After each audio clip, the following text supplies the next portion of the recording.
હવામાન નિષ્ણાંત અંબાલાલ પટેલે વરસાદને લઈ આગાહી કરી। તેમનું કહેવું છે કે 1 થી 3 ઓગસ્ટ સુધી વરસાદની આગાહી છે અને કેટલાક વિસ્તારોમાં ભારે વરસાદની આગાહી કરવામાં આવી છે। 6 થી 10 ઓગસ્ટ સુધી વરસાદી ઝાપટા પડશે અને 18 થી 22 ઓગસ્ટ સુધી વરસાદની આગાહી કરાઈ છે।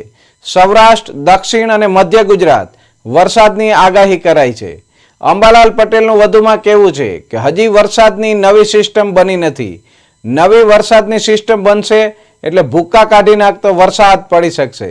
18 થી 22 ઓગસ્ટ દરમિયાન પણ વરસાદ યથાવત રહેશે અને સૌરાષ્ટ્ર, દક્ષિણ ગુજરાત તથા મધ્ય ગુજરાતમાં વરસાદ પડશે અને ઓગસ્ટના અંતિમ સપ્તાહમાં નવી વરસાદી સિસ્ટમ બનતા ભારે વરસાદ પડી શકે છે।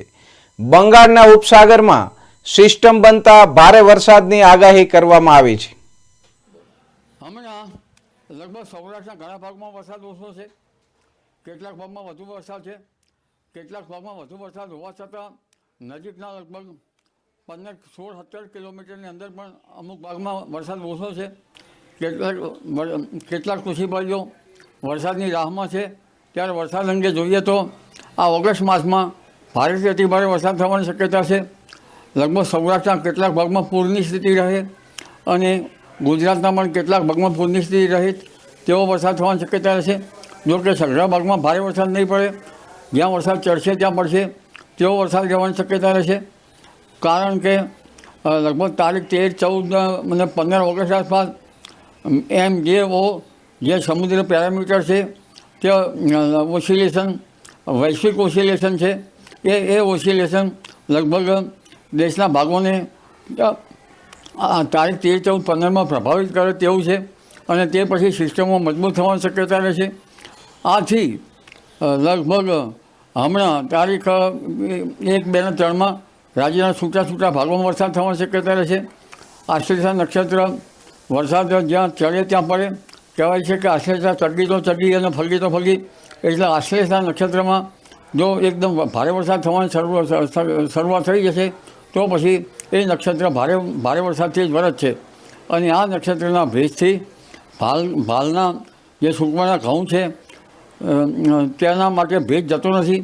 આ ઉપરાંત સપ્ટેમ્બર માસમાં પણ જુવાર છે કે બીજા પાકો જે છે એના માટે અથવા રવિ પાકો માટે ભેજ જળવાઈ રહેતો હોય છે, પરંતુ બીજી ત્રીજી જે ઓગસ્ટથી વરસાદ થાય તે વરસાદનું પાણી સારું ગણાતું નથી।